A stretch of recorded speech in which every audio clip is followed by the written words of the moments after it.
大家好，我是石头，今天要给大家分享一期比较有意思的视频。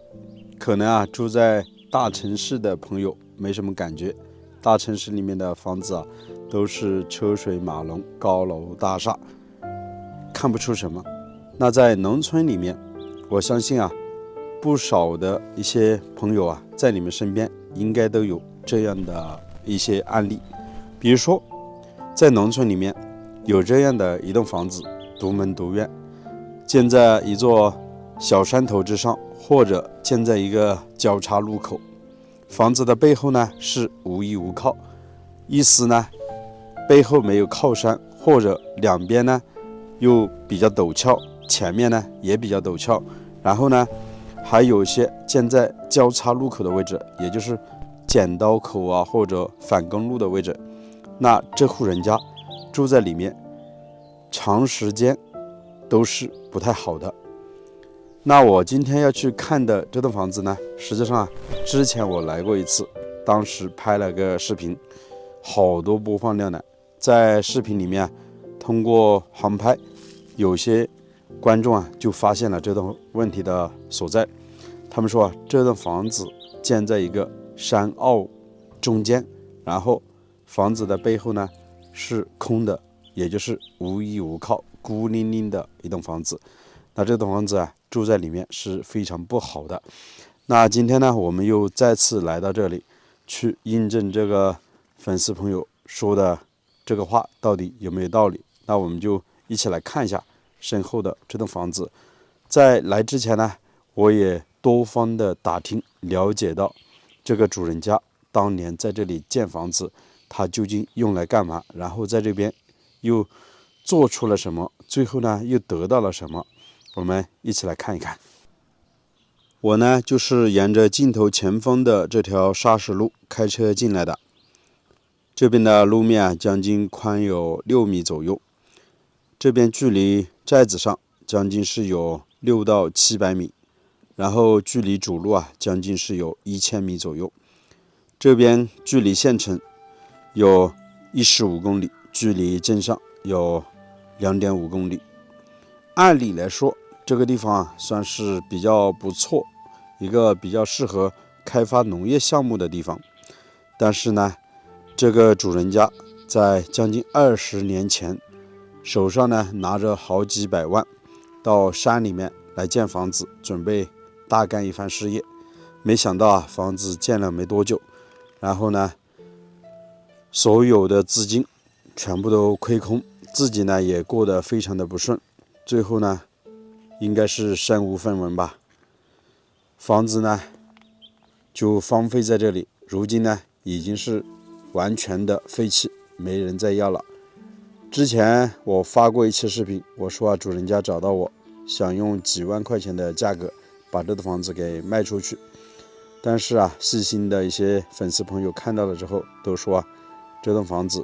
地理环境不好，然后呢这栋房子买不得，住不得，谁住在里面谁都不会过得很顺。那究竟为什么呢？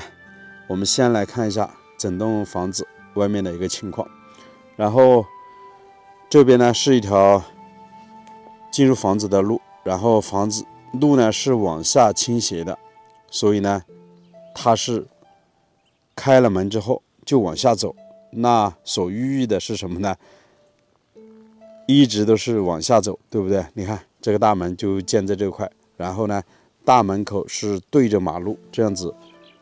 直接对冲过来，这一点是非常不好的。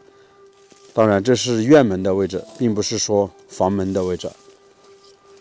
在这里呢已经是长满了杂草，我们整个镜头呢只是给大家从外面看一下，现在是锁上门了，没办法进去。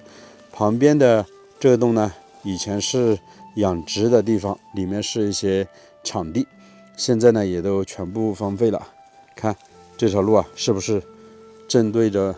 这个大门的方向呢？当然我现在停车的位置是有点挡住了，待会儿呢航拍给大家看一下。在房子的侧面还有2间平房，房子呢也是建好了之后基本上就没有用，全部就荒废了，然后房门都没有装，窗户呢也没有装，大门口呢长了灌木丛还有杂草，比人都高呢，几乎是把整个房子完全遮盖住了。这套房子还建得有围墙，3合院的一栋砖房，将近是有10来个房间，有个大门进去。大门呢以前是可以打开，然后开车进去的。我们走到这边给大家看一下。这边是已经上了锁没办法进去。透过这个铁门来看一下，整个院子还是挺宽的，地面呢都是做了一个硬化，然后有10多间，每个房间是单独留有房门的，里面呢有卧室，有办公的区域。以前建这栋房子就是准备在这边租了好几本亩地，然后呢在这里是准备大干一番事业。建好了之后就完全的荒废，然后就陆陆续续几百万，大概也就在1、2年的时间全部都亏空了。这个主人家呢，以前他的发家说起来也是非常的有意思。他们家距离这里是比较远的，然后也是住在山里面。在我们这边开矿开矿的比较有钱，然后开矿的老板呢就把他们家的土地还有房屋全部都买了，然后征收，一次性呢给他们家补偿了好几百万。这个主人家呢就来到这边买了地，修了房子，没想到短短的1、2年时间亏空了，全部都亏完了。然后现在呢主人家也这10来年都到大城市里面去打工了之后人也过得也不顺，反正各方面的问题吧。那刚才我们所说的这栋房子它的大门是正对着这条马路一直往下走的。那房子的背后我们再来看一下，在左手边是有座山峰，但是呢不是正对着房屋的背后，房屋的背后呢从这里看过去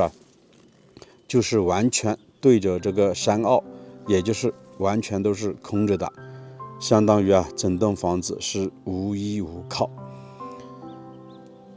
就像之前这个粉丝朋友所说的，这栋房子确实如此而且通过航拍我也看到房子的背后有很多座坟墓的。整栋房子呢建在这里是非常孤零零的，然后房子呢又被这些坟墓给包围着，确实住在里面呢可能比较压抑，可能也是自身的一个运气原因吧。这个主人家呢建好了房子之后，陆陆续续的就这样子一直亏空，一直都是不顺。看这条路很明显，我镜头一转过来，这边大门口一直是这样子对着大门走下去。俗话说得好，人是往高处走，水往低处流。大门口这样子朝下一直延伸下去，确实有很多讲究。那不知道视频前的朋友们你们的家乡是否也有这样的类似的案例？是否他们的家庭也是有不尽如人意的地方呢？我上一次来的时候拍了一个视频，在视频里面也说到，这栋房子加上周边的地，差不多就是几万块钱可以给它买下来。我还准备把这边买下来，然后在这里做一个小院的。但是视频发出来之后大家都说这里的整个环境不好，建议我不要去买，然后住在这边对于自身都不太好。那我还是听起了朋友们的意见，当然在视频里面也有一些粉丝朋友找到我说让我介绍，让他们来买这栋房子，他们没关系。但是我还是把这个大家的反映的情况都给大家说了，毕竟说了之后，如果还是有人喜欢的话，那就没办法，对不对？我拍视频这么久一直都是诚诚恳恳的，有什么就说什么，有好的就说好的，有不好的也会说不好的，我不会刻意的去只捡好的去说，一些不太好的我就不会去说，那我不会，事实如此，什么就是什么。那如果大家都觉得我说的对，认可我的话，请记得给我点个订阅，并且呢在视频的下方多多的留言，我们一起来互动交流。好了，这期就拍到这里，我是石头，喜欢的记得点击订阅哦，我们下期再见，拜拜。